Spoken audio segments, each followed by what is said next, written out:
So what I'm going to do right now is I'm going to crunch 1400 years of Islamic history in 5 minutes and make it as exciting as I can possibly make it. Because I hated history when I was a little girl. At this age, I appreciate history. And now I understand why they say those who don't learn from history are doomed to repeat it. In order for you to understand why Western civilization is very different than the Islamic world, you need to understand the history of Islam. When Prophet Muhammad supposedly revealed his revelation from the angel Gabriel that he is supposed to be the last of the prophets in the early 600s, he started preaching in his own city, Mecca.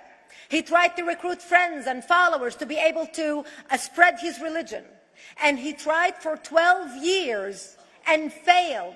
And after 12 years, he was only able to recruit his immediate family and friends. So he decided, if I go to Medina, which was the Jewish hub of Arabia, the business hub where the Jews lived, if I go there and preach my religion to them, if they accept me, that will buy me respect and stature between my own people, and they will accept me. So Prophet Muhammad started borrowing a lot from the Old Testament to make his religion more palpable to the Jews, to make it a lot similar. This is why you see a lot of similarities between Judaism and Islam. For example, Jews don't eat pigs, Muslims don't eat pigs. Jews pray a few times a day, Muslims pray a few times a day. Jews fast on Yom Kippur, Muslims fast on Ramadan. And this is why you started seeing a lot of good writing in the beginning of the Quran when Prophet Muhammad was saying all the good things about the people of the book. He took his message and went to Medina trying to recruit the Jews, talking about the people of the book, talking about how similar the two religions are. When they refused to accept him and follow him as the last of the prophet, that's when he turned against them and started killing them and started expelling them. That's when Islam went from a spiritual movement for the first 12 years of Islam into a political movement cloaked in religion after the year of the Hijrah, after Muhammad went to Medina and the Jews did not accept him. He became a military warrior and declared war on them and started expelling them. Jews and Christians became dhimmi, or second-class citizens. They were only allowed to stay alive and not be killed only by paying the jizya or the protection tax. So they had a choice: convert to Islam, or if you want to stay alive, you have to pay the jizya or protection tax, living as dhimmi in the Islamic nation. Christians and Jews could not ring church bells. Jews could not blow the shofar. Christians could not ring church bells. They could not pray publicly. Christians and Jews could not gather together and build new churches or new temples. And the way they paid the jizya or the protection tax was in a monthly ceremony where they would get together downtown and the Jew would kneel on his knee and hand his goods to the mullah, who would take the goods as the price for buying the protection. And in many areas, Jews and Christians were given necklaces to wear as a receipt that they paid their jizya or their protection tax. Jews considered najis under Islam. Najis is bodily fluid. Najis is garbage. Najis is dogs. Najis is dirty. So Christians and Jews were treated as second-class citizens. Islam continued to grow. As Islam grew, more people became dhimmi or second-class citizens. Jews and Christians were given identifiable clothing. The yellow star, which was given to the Jews that most people think is a German invention. It was actually an Islamic invention in the 9th century in Iraq by the second Khalif al-Mutawakkil of Iraq, who invented the yellow star for the Jews to be identified as they walked down the street. Because Jews were considered najis, if a Muslim man or a Jew walked on the same side of the street, the Jew had to cross the other side so the Muslim man can walk, so he's not dirtied by the filth of the Jew. Christians were given the zunnar, the belt, which most of you men are wearing right now. That was an Islamic invention for the Christians. Islam continued to grow. They went all the way to Jerusalem. They conquered Jerusalem. Christians couldn't ring their church bells in Jerusalem. The Pope in Rome in 1090 told the Christians, how could you sit idly by and allow your brethren to suffer like this in the Holy Land? You need to go liberate the Christians. You need to go help the Christians. That's why the Crusaders were launched. The Crusaders were not launched because they just felt like waking up in the morning and going and converting a bunch of Muslims or beheading them.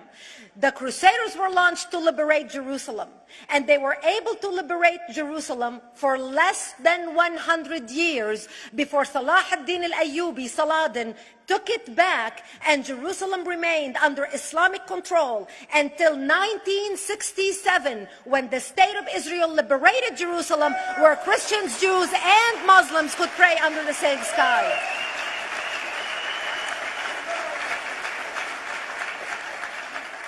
The Crusaders continued fighting Islam, and for 300 years they tried and failed. And by the 1300s, the Crusaders disappeared because they could not win against Islam. Islam continued to expand. They went all the way to Central Europe. They went all the way to China. They went to India. They conquered Spain. They changed the name of Spain from Spain to Andalusia. And they started, as they advanced, as they conquered more nations, more people paid the jizya, or the protection tax. And this is how the Islamic Empire grew. It went all the way until they were stopped at the gates of Vienna on 9/11. 9/11 is not a date that Osama bin Laden just picked out of a hat. 9/11 is a symbolic date in the Islamic calendar. By the 1600s, Islam had covered more of the earth's surface than the Roman Empire did at its peak. Between the 1600s and the 1800s, the Europeans were experiencing the European Industrial Revolution, where the Europeans were able to invent products on factory lines, where they are able to make money and sell products, which gave them the money to build a strong army in order to fight the Muslims. And that's how they were able to stop them at the gates of Vienna on 9/11. The Europeans started the pushback against Islam. They pushed them out of Europe. They pushed them out of all the way to the Middle East and North Africa. By 1924, the Islamic Empire ended. In 1924, the Islamic Caliphate ended in Turkey by President Ataturk, who was a secularist. He ended the Islamic Empire, and he gave women rights to vote. He gave women a right to an education, a right to work, a right to choose a husband. He forbid women from wearing the hijab. He forbid men from wearing the beard. The Muslims hate him so much that they consider him a Jewish agent, because they believe that his mother and her bloodline was Jewish, and that was the influence on Ataturk. By the time the Islamic Empire, or the Islamic Caliphate, or the Islamic State ended in 1924, the Islamic Caliphate had existed for 1400 years, and it ended less than 100 years ago. By the time the Islamic Caliphate ended in 1924, 270 million people around the world were killed by Islam. 270 million. And we didn't have weapons of mass destruction, and there was nuclear weapons. All of these people were killed, butchered by the sword. The people in the world, less than 100 years ago, how many people knew this history? Please raise your hand. We in America have failed to educate our children about history. We in America failed to educate our population about history. Our children in high school, you take any 17, 16-year-old kid, 18-year-old kid, and ask them about World War II. They can't even tell you what happened in World War II. For them, it's ancient history, and we still have our World War II veteran walking among us. That's how little we know of history. Islam ended in 1924, the Caliphate. People thought the Caliphate will never be resurrected. The Caliphate will never come back. But two things happened in the Middle East in the last century that made the Islamists be able to resurrect the Caliphate. Number one is the discovery of oil in Saudi Arabia, which we were able to discover and were stupid enough to allow them to nationalize it.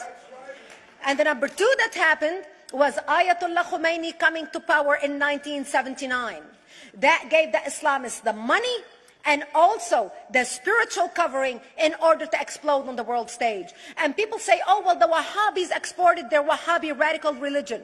The Wahhabis are the name of Wahhab. They're not a different sect of Islam. They follow the authentic preaching of Prophet Muhammad, the way Prophet Muhammad lived and practiced his religion. This is why neither you or me or any infidel can step a foot in Mecca, because as far as they're concerned, we are filth. And as infidels, we're not allowed to step a foot, not President Obama and not anybody else. As a matter of fact, Al-Qaeda used to use Saudi Arabia and its success as an excuse to recruit members, as the example to show them how Allah has blessed Saudi Arabia because of the way they adhere to the tenets of Islam. And today we talk about ISIS. ISIS is not a new invention. ISIS resurrected the caliphate that ended less than 100 years ago.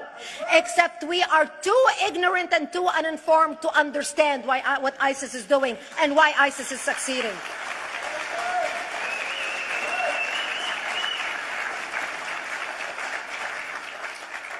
Two things you need to understand about Islam and the principles of war in Islam.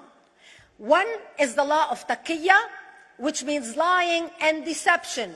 It means that a Muslim man can lay his hand on the Quran and swear that he is telling the truth, knowing that he is lying, but also knowing that the Quran will forgive him because he is advancing the cause of Islam. The second thing you need to know about is that the Treaty of Al-Hudaybiyah, which is an Islamic principle of war and a model on how to deceive your enemy when you have to sign peace treaties with your enemy. And it is based on an example by Prophet Muhammad. Prophet Muhammad was attacking the Meccans and their caravans when he was living in Medina. One day he attacked them because this is how he got the goodies. He would attack them, rob them, and spread the goodies among his men. And this is how he was able to recruit, because this is how people made money without working. And so he attacked the Meccan caravans. When he realized he's not able to defeat the Meccans in that city of Al-Hudaybiyah, in that place, he signed a 10-year treaty with them. Does that sound familiar? A 10-year treaty with them that says he will not attack them, he will have peace with them, he will not declare war on them. Muhammad used the treaty for 2 years to build his military, strengthen his army, and when he realized he was strong enough to attack his enemies when they least expected it, because they thought they had a peace treaty with Muhammad, he broke the treaty, attacked them 2 years later, and Mecca fell within 24 hours because they were not expecting the attack. And that became a principle of war in Islam. And to give you an example of how that is practiced, this is why anything signed with Iran means nothing to them. And to give you an example of how this law has been put to use in recent history, Yasser Arafat, who's not an Islamist, but he is a Muslim, met with the Israelis and signed the Oslo Accord in 1993. Remember all the handshaking at the lawn of the White House? The Oslo Accord, Yasser Arafat used the peace treaty, the Oslo Accord with Israel, to get Israel to bring him back and give him his territory, finance his military, train his police, and give his police the weapons. Yasser Arafat broke the Oslo Accord 8 years later, didn't even wait 10 years, and declared the second intifada in 2000, and all hell broke loose. He used the same treaty to win and deceive against his enemies and deceive his enemies. When Jordanian press, after Yasser Arafat signed the Oslo Accord with Israel, and Egyptian press would interview Yasser Arafat, and they would say, how could you sign a peace treaty with the devil? How could you sign a peace treaty with the Jews? Yasser Arafat will tell them, remember Hudaybiyah. That's all he would have to say. The whole Muslim world knew exactly what Yasser Arafat was talking about. We in the West and the Jews in Israel, it was over their heads. Nobody understood what Hudaybiyah was referring to. And this is the type of deception that we are dealing with. So when Iran signs a peace treaty with the United States for 10 years, they are using us as useful idiots, as gullible, ignorant people who are signing a peace treaty with the devil in order for Iran to continue her thing. In this deadly game of thrones, there's no place for America or for Israel. We don't have to gamble with our future and with our children's future. Elie Wiesel. And I wish I could promise you, Elie, that the lessons of history have been learned. That is why it is so important to be wise about who we're going to put in the White House next year.